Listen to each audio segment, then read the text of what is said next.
vírus, né? Acho que a pandemia intensificou uma mudança de hábito, né, das pessoas, que já vinha acontecendo há algum tempo, né, Ferreira? Mas eu acho que a pandemia foi um pouco um trigger, né, da intensificação dessa mudança de hábito, né, que é Sim, a inovação, videogame nas nuvens, streaming, muita compras online, entendeu? Ah, você está no home office, né? sim. Não é seu caso, acho que você está em casa hoje, né? Então, assim, houve uma mudança relevante, né? Eu acho que alguns dos setores, né? Eu acho que o setor que mais se beneficiou dessa mudança realmente é o setor de tecnologia nos Estados Unidos, né? O setor de varejo também houve também um benefício para aqueles que se adaptaram para as vendas Isso, online também foi beneficiado, mas eu acho que perfeito. de longe, assim, by far, o setor de tecnologia andou muito mesmo, né? Você acha que ainda tem espaço ainda para performar esse setor, entendeu? Você não enxerga aí um pouco de realização? Você acredita ainda na performance do setor? Ótima pergunta, Mário. Realmente, quando a gente olha, né, no ano, as bolsas no mundo, elas continuam, na sua grande maioria, para baixo, né? Então, assim, você olha a Europa, está para baixo 10% em dólares, está para baixo 15% em euros, né? Você olha México caindo 15% em moeda local, 30% em dólares. O Brasil, né, caindo 17% em moeda Não. local e caindo 41% em dólares. O próprio Hong Kong, né, Impressionante. caindo 16 no ano. Então a maioria das bolsas está para baixo, né? A exceção é os Estados Unidos, né? Os Estados Unidos, o S&P sobe 5% no ano e o Nasdaq sobe 26% no ano, né? É. Então por que que o S&P está subindo 5? É por conta das empresas de tecnologia, né? Que hoje representam mais de um terço do S&P, né? Quando você considera tecnologia mais as ações que são de tecnologia, mas estão em outros setores, né? Por exemplo, a Amazon está dentro de varejo, Facebook está dentro do setor de telecomunicações.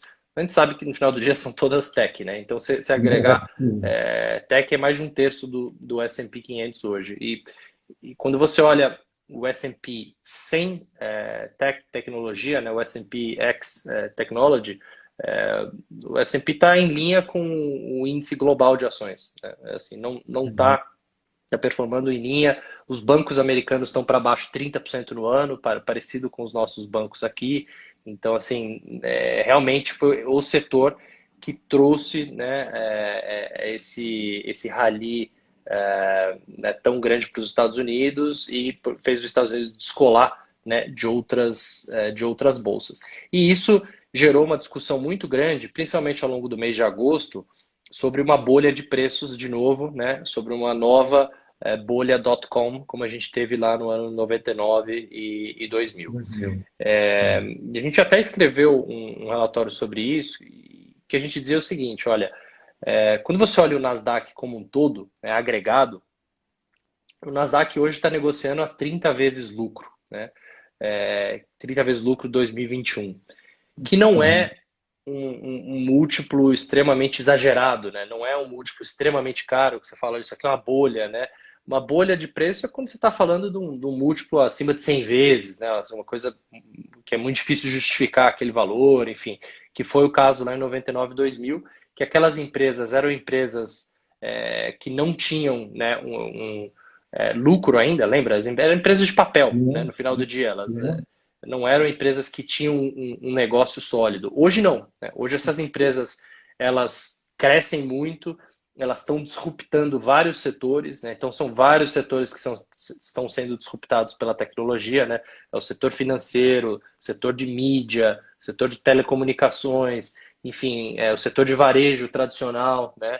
Então são vários setores que estão perdendo receita para essas empresas de tecnologia. E quando você olha para elas hoje, elas geram muito caixa, elas têm balanços muito sólidos, né? Elas têm muito caixa no seu balanço, quando você olha para a Apple, para o Google, essas empresas não têm o que fazer com tanto caixa, e elas crescem muito, né? E durante a pandemia aceleraram o crescimento, né? Foi o único setor, um dos únicos setores que conseguiu acelerar durante a pandemia. Todos os outros, né, despencaram e o setor de tecnologia acelerou demais. Então, a nossa conclusão ali foi a seguinte: olha, existem alguns casos específicos dentro do setor de tecnologia que já são difíceis de entender e de justificar esse valor, né? Você olha a ação da Tesla, a ação da Nikola, que era aquela ação de, Hum. né, de caminhões elétricos, etc. Você fala, bom, está difícil justificar o valor, né? Por que está valendo 500 bilhões de dólares a Tesla? Agora, quando você olha para o todo, né, quando você olha para o Nasdaq de uma maneira geral, não parecia ser uma bolha. Agora, dito isso, dito assim, que provavelmente não é uma bolha, houve exageros ao longo do mês de agosto, né? Então, o mês de agosto foi um dos melhores meses das últimas 2 décadas para as bolsas globais, principalmente para o Nasdaq. E ali você teve, por exemplo, a Apple e a Tesla anunciando um split das ações, que não muda nada, né, Mário? Ela só está dividindo a ação em É, pedaços menores é. e as ações subindo mais de 10%, né, em anúncio de split, que é uma loucura, né? Então, sim, sem dúvida, tiveram vários exageros aí ao longo do mês de agosto e a gente viu já em setembro grande parte, uma boa parte desses exageros corrigindo, né? Então, o Nasdaq caiu 7% durante o mês de setembro, o S&P caiu 5%, enfim, a gente viu já no começo de uma correção, mas que a gente veio dizendo ao longo do mês, olha, isso que parece mais uma correção do que algo mais preocupante, né? Assim, a gente não vê indícios ou sinais de que o mercado está entrando numa grande onda de baixa. Parece mais uma correção mesmo daqueles exageros que a gente viu ao longo do mês de agosto, né? Você comentou aqui, os bancos lá fora estão caindo entre 30% e 40%, como está caindo aqui, né? Acho que Isso. em relação ao benchmark, aqui os bancos em relação ao Bovespa está sofrendo bem, lá em relação ao S&P sofrendo bem. Você vê algum trigger para os investidores, para uma rotação, né? Vamos sair do setor de tecnologia, vou rotar um pouco para o setor bancário, que sofreu muito. Então, assim, principalmente, assim, essa pergunta, assim, acho que vale um pouco para o nosso pro Ibovespa também aqui, né? Assim, porque a gente está vendo os bancos aqui muito amassados também, né? Você vê alguma possibilidade de rotação dos investidores e está olhando para o setor bancário lá fora como aqui ou não? Essa pergunta de US$ 1 bilhão, né? Quando que essa rotação vai funcionar, né? Porque É, muito investidor já quebrou muito hedge fund, né? Tentando vender ações de growth, né? De crescimento para é, comprar ações de valor, né? Na última isso, década, né? Assim, a performance relativa, né, de ações de crescimento contra ações de valor no mundo, né? É uma loucura onde está essa diferença, né?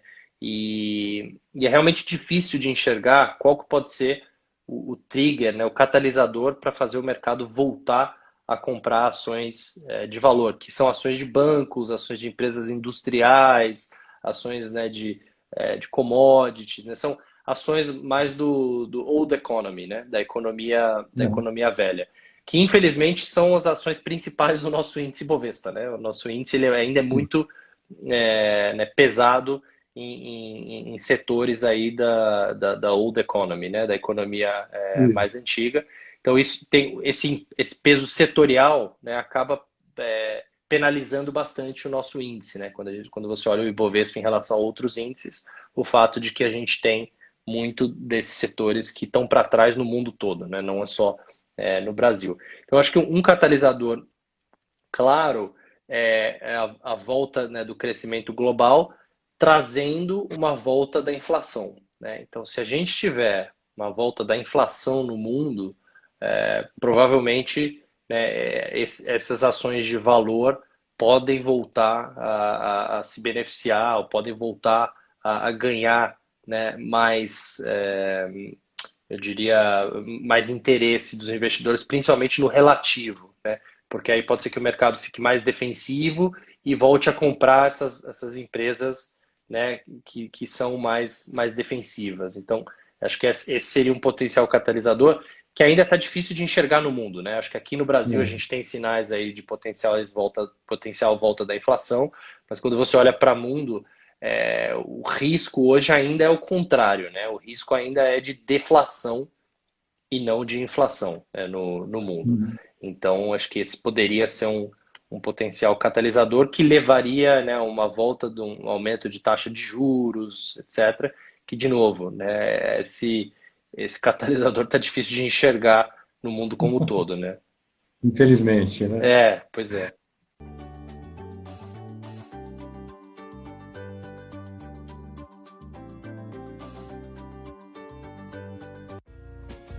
Minuto investido, conhecimento compartilhado.